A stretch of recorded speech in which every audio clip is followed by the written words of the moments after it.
এই সময়টা আপনি একটু ঠান্ডা মাথায় বাসায় গিয়ে চিন্তা করেন। আজকে আদনান ভাই ওয়াজ করে গেছে, আমি একটু চিন্তা করি, আপনার আমার হায়াত সর্বোচ্চ হয়তো ৬০-৭০ বছর, আরও হয়তো আল্লাহ বাড়াই দিলে ১০০ বছর, এর বেশি গড়াইও আমাদের নাই, আছে?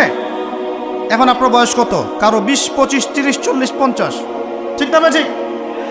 এখন আপনি বাসায় গিয়ে চিন্তা করে দেখেন, যদি আমাদের হায়াত হয় ৬০ বছর, আল্লাহ আমাদেরকে যেন দীর্ঘ নেক হায়াত দারাজ করে না, আমিন। আমাদের ভাইদেরকে, বোনদেরকে, ওলামায়ে কেরামকে, আমাদের নেতাদেরকে, সবাইকে আল্লাহ পাক দীর্ঘ নেক হায়াত দারাজ করেন। এখন কথা হচ্ছে, যদি ধরে নেই যে আমাদের হায়াত ৭ বছর, আপনার আমার বয়স থেকে কিন্তু ৩০, ৪০, ৫০ বছর অলরেডি চলে গেছে। এখন চিন্তা করবেন যে এই সময় যেটা চলে গেল, এই সময়ের মধ্যে আমি কতটুকু নামাজ পড়েছি, কতটুকু রোজা রেখেছি, যাকাত দিয়েছি কতটুকু, হজ ফরজ হয়েছে করেছি কিনা, দিনের পথে আমার অবদান কি, দিনের পথে আমার অবদান কি, আল্লাহর দিনকে যে আল্লাহ সাহায্য করতে বললেন আমি কি করেছি, এই ৬০-৭০ বছরে কত পাপ করেছি হিসাব নাই। এই পাপগুলো লিস্ট করেন, দেখেন চোখ দিয়ে পানি ঝরতে থাকবে। আমার কথায় নারাজ হচ্ছেন? এই পাপগুলো লিস্ট করেন, চোখ দিয়ে পানি ঝরবে, আল্লাহ আমাদেরকে মাফ করে দেন। সবাই বলি আমিন।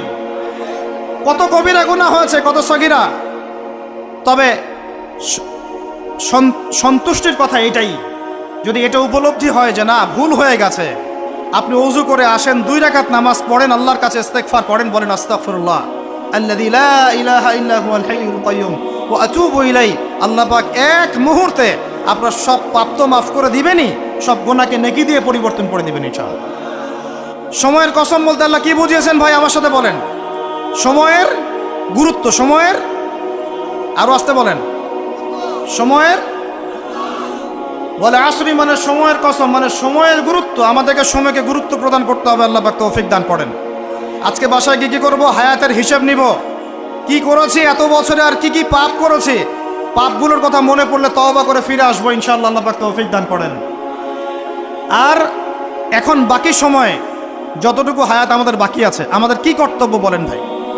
আমাদের কর্তব্য কি এতটুকুই যেভাবে জীবনযাপন করছি এইটুকুই করব, না আমাদের আরো কোনো কর্তব্য আছে? কথা কি বোঝা যায় না যায় না? আমাদের কর্তব্য কি বলেন? ১ নাম্বার, আমরা নিজেরা আগে আল্লাহ পাকের কোরআন এবং নবীর সুন্নতের উপর আমল করবো ইনশাআল্লাহ, রাজি আছি? ২, আমাদের পরিবারকে এর উপরে প্রতিষ্ঠা করবো ইনশাআল্লাহ, রাজি আছি? ৩, আমাদের সন্তানদেরকে কোরআন সুন্নাহ অনুযায়ী বড় করবো ইনশাআল্লাহ, রাজি আছি? ৪, আমাদের অর্থনীতি হবে হালাল কোরআন সুন্নাহ ভিত্তিক, রাজি আছি? ৫, আমাদের শিক্ষা হবে কোরআন সুন্নাহ ভিত্তিক, রাজি আছেন? আমাদের সামাজিক যে সিস্টেম এটা হবে কোরআন সুন্নাহ ভিত্তিক, রাজি আছেন? এর উপরে আমি গেলাম না। সমাজ পরিবর্তন হলে উপরটা এমনি পরিবর্তন হয়ে যাবে ইনশাআল্লাহ, অটোমেটিক্যালি। বলে আসরি, সময়ের কসম। আরেকটা বিষয়, সময়ের কসম বলতে আল্লাহ পাক এটাও বুঝিয়েছেন, একটু অতীতের দিকে তাকায় দেখেন। কোন দিকে? অতীতের দিকে, পাস্টের দিকে তাকান, অতীতের দিকে তাকান। যুগ যুগ ধরে একটা সুন্নতের দিকে আপনি তাকান, যে পৃথিবীর শুরু থেকে কিয়ামত পর্যন্ত আল্লাহ পাকের একটা সুন্নত আছে। আল্লাহর সুন্নত কি? আল্লাহর সুন্নত এটা, প্রত্যেক যুগে যুগে যে বা যারাই আল্লাহর বিধান মেনে চলেছে, আল্লাহ পাক তাদেরকে দুনিয়াতেও সমৃদ্ধি দিয়েছেন, পরকালে জান্নাত দিয়েছেন, সুবহানাল্লাহ। আর দুনিয়াতে প্রত্যেক যুগে যুগে যে বা যারাই আল্লাহর বিধান মানে নাই, রাসূলের বিধান মানে নাই, আল্লাহ দুনিয়াতে লাঞ্ছিত করেছেন, পরকালে জাহান্নাম দিয়েছেন। বলেন নাউজুবিল্লাহ। আমার কথা বুঝতে পারলেন ভাই? আরো একবার রিপিট করছি, আল্লাহর সুন্নত কি? আল্লাহর সুন্নত হচ্ছে প্রত্যেক যুগে যুগে যে বা যারাই আল্লাহ এবং তার রাসূলের বিধান মেনে চলেছে, আল্লাহ দুনিয়াতেও সুখী করেছেন, পরকালে জান্নাত দিয়েছে। প্রত্যেক যুগে যুগে যে বা যারাই দুনিয়াতে আল্লাহ এবং তার রাসূলের বিধান মেনে চলে নাই, দুনিয়াতেও লাঞ্ছনা, পরকালেও বলেন লাঞ্ছনা। এখন একটা এক্সাম্পল দেই, নূহ আলাইহিস সালামের যুগ দেখেন, যারা আল্লাহর বিধান মেনেছে আল্লাহ নাজাত দিয়েছেন, মানে নাই ডুবিয়ে মেরেছেন, ঠিক আছে কথা? মূসার যুগ দেখেন আলাইহিস সালাম, আল্লাহর বিধান মেনেছে, বনু ইসরাইলকে নাজাত দিয়েছেন, মানে নাই ফেরাউনকে ডুবায় মেরেছেন। দেখেন আপনি শুআয়বের কওমকে দেখেন, শুআয়ব আলাইহিস সালামের কওম, কওমে মাদিয়ান, আল্লাহর বিধান মেনেছে, যারা আল্লাহ পাক নাজাত দিয়েছেন, মানে নাই ভূমিকম্প দিয়ে ধ্বংস করেছে। কওমে লূত, কিছু মানুষ বিধান মেনেছে, আল্লাহ নাজাত দিয়েছেন, মানে নাই আল্লাহ রব্বুল আলামিন লূত আলাইহিস সালামের কওমকে একদম আসমানে উঠিয়ে পাথর নিক্ষেপ করে থেতলা করে আবার উল্টা দিকে দাফন করে দিয়েছেন। নাউজুবিল্লাহ। এদের পাপ ছিল, ওটা সমকামী ছিল, সমকামী, যে সমকামিতা এখন ছড়িয়ে পড়ছে আপনাদের মধ্যে। নাউজুবিল্লাহ। আল্লাহ পাক আমাদেরকে হেফাজত করেন। একইভাবে নবী সাল্লাল্লাহু আলাইহি ওয়াসাল্লামের যুগ তাকান, এই যে আবু জেহেল, আবু লাহাব, উতবা, শাইবা, রাবিআ, এরা আল্লাহর বিধান মানে নাই, আল্লাহ ধ্বংস করেছে। আবু বকর, ওমর, ওসমান, আলী রাদিয়াল্লাহু আনহু আজমাইন, তারা মেনেছেন, আল্লাহ দুনিয়াতে সমৃদ্ধি দিয়েছেন, পরকালে জান্নাত। বুঝাতে পারলাম কি ভাই? বলে আসরি মানে কি বুঝাতে পারলাম? আল্লাহ পাক এই সময়ের কসম করে বলছেন, হে মানুষ শোনো, ইন্নাল ইনসানা লাফি খুসর, সমস্ত মানুষই ক্ষতির মধ্যে আছে। বলেন নাউজুবিল্লাহ। এখানে আল্লাহ পাক একদম আমভাবে সবাইকে বলছেন, সবাই ক্ষতির মধ্যে আছে। মানুষের ক্ষতি কয় প্রকার? আমার সাথে বলেন, মানুষের ক্ষতি দুই প্রকার। কয় প্রকার? মানুষের ক্ষতি কয় প্রকার? এক, ইহকালীন ক্ষতি, দুই, পরকালীন ক্ষতি। এক, ইহকালীন ক্ষতি, দুই, পরকালীন ক্ষতি। ইহকালীন ক্ষতি কি? ইহকালীন ক্ষতি হচ্ছে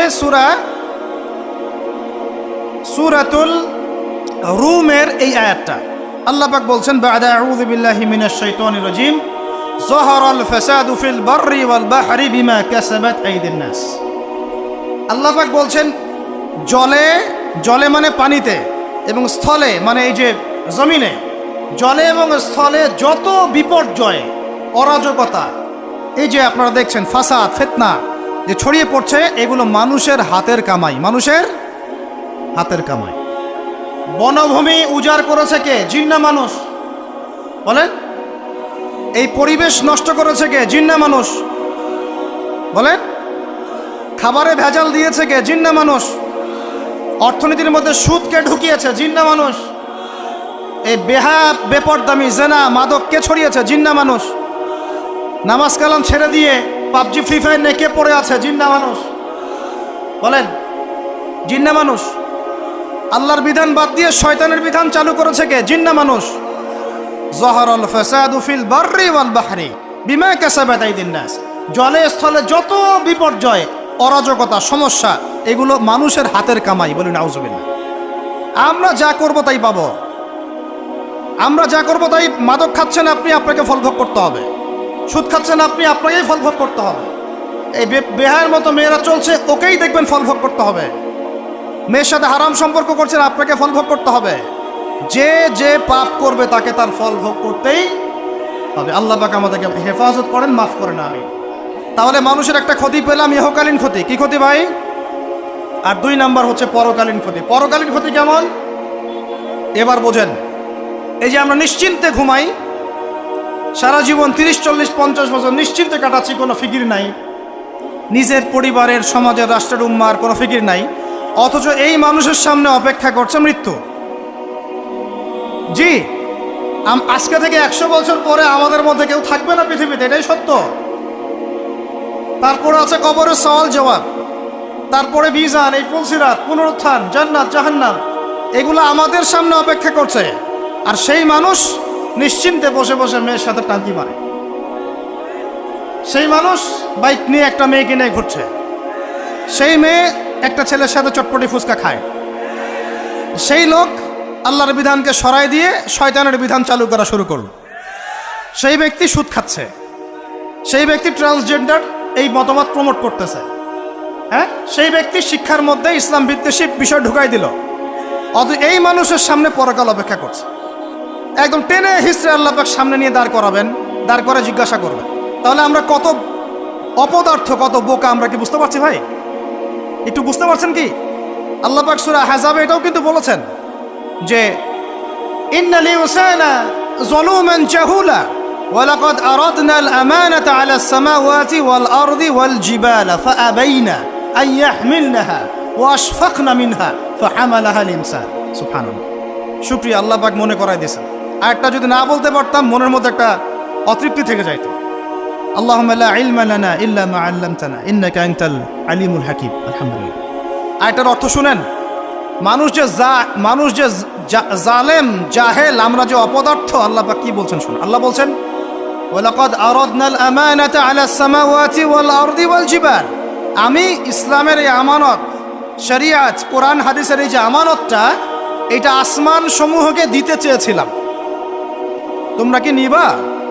আমি জমিনকে দিতে চেয়েছিলাম, তোমরা নিবা? আমি পাহাড়কে দিতে চেয়েছিলাম, তো আমানত কি নিবা?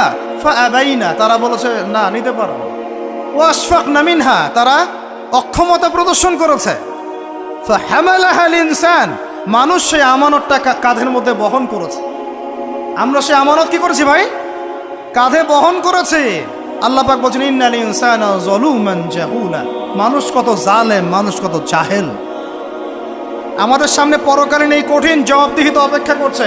এরপরে আমাদের জীবন যেমন পদ্ধতি দেখলে মনে হয় যে আমাদের মধ্যে আর গরু ছাগলের মতো কোনো পার্থক্য নেই। ইন্নাল ইনসানা লাফি খুসর, বুঝতে পারলেন? আচ্ছা, আল্লাহ পাক এবার আমাদেরকে বলছেন আচ্ছা ঠিক আছে, 4টা গুণ অর্জন করো। কয়টা ভাই? একটু বসেন, সবর করেন, আমরা অনেক লম্বা আলোচনা করব না, আমরা বুঝতে পারছি রাত অনেক গভীর হচ্ছে, আমরা সংক্ষিপ্ত করবো ইনশাল্লাহ। আমার সাথে বলেন কয়টা গুণ অর্জন করব? আল্লাহ পাক বলছেন এই 4টা গুণ যারা অর্জন করবে তারা ওই ক্ষতি থেকে বেঁচে থাকবে ইনশাল্লাহ। সুবহানাল্লাহ। দুনিয়াতেও তারা সফল হবে, পরকালেও সফল হবে ইনশাল্লাহ। আল্লাহ বলছেন ইল্লাল্লাযীনা আমানু, তারা নয় যারা এক ঈমান এনেছে, তারা ক্ষতির মধ্যে নাই, যারা ঈমান এনেছে। 2 ওয়া আমিলুস সলিহাত, সৎ আমল সম্পাদন করেছে। কি আমল? সৎ আমল। তারপরে ওয়া তাওয়াসাউ বিল হক, পরস্পরকে সত্যের উপদেশ দিয়েছে। কিসের উপদেশ? সত্যের। 4 ওয়া তাওয়াসাউ বিস সবর, এবং পরস্পরকে ধৈর্যের উপদেশ দিয়েছে। কয়টা বললাম বলেন তো ভাই? আমার সাথে বলেন। 1 নাম্বার কি? 4টা গুণাবলী অর্জন করলে ক্ষতি থেকে বাঁচতে পারবো, অন্যথায় কোনো সুযোগ নাই। যত বড় ফকি হন, আলেম হন, মুহাদ্দিস হন, মুফাসসির হন, পলিটিক্যাল নেতা হন, কোনো লাভ নাই, কিচ্ছু হবে না পরকালে, একদম নাজাতের রাস্তা বন্ধ যদি 4টা গুণাবলী অর্জন না করতে পারি। কয়টা ভাই? 1 নাম্বার ইল্লাল্লাযীনা আমানু, যারা ইমানদার হয়েছে। 1 নাম্বার কি? ইমানদার হয়েছে, পাক্কা ইমানদার হয়েছে। 2 নাম্বার ওয়া আমিলুস সলিহাত, সৎ আমল করেছে। কি আমল? ওয়া তাওয়াসাউ বিল হক, হকের দাওয়াত দিয়েছে। কিসের দাওয়াত? 4 নাম্বার ওয়া তাওয়াসাউ বিস সবর, ধৈর্যের দাওয়াত দিয়েছে, ধৈর্যের উপদেশ। কিসের উপদেশ? এটা কি শুধু একজন ব্যক্তির উপরে বর্তাবে না সবার উপর দায়িত্ব? এই সূরায় কি শুধু আলেমদেরকে উদ্দেশ্য করা হচ্ছে? শুধু মুফাসসিরদেরকে, শুধু মুহাদ্দিসদেরকে, শুধু বক্তাদেরকে, নাকি সবাইকে? এই সবাই মিলে যখন এই 4টা গুণ মিলে অর্জন করবেন, দেখবেন ইনশাআল্লাহ দুনিয়াতেও বিজয় আমাদের, পরকালে আমাদের ইনশাআল্লাহ।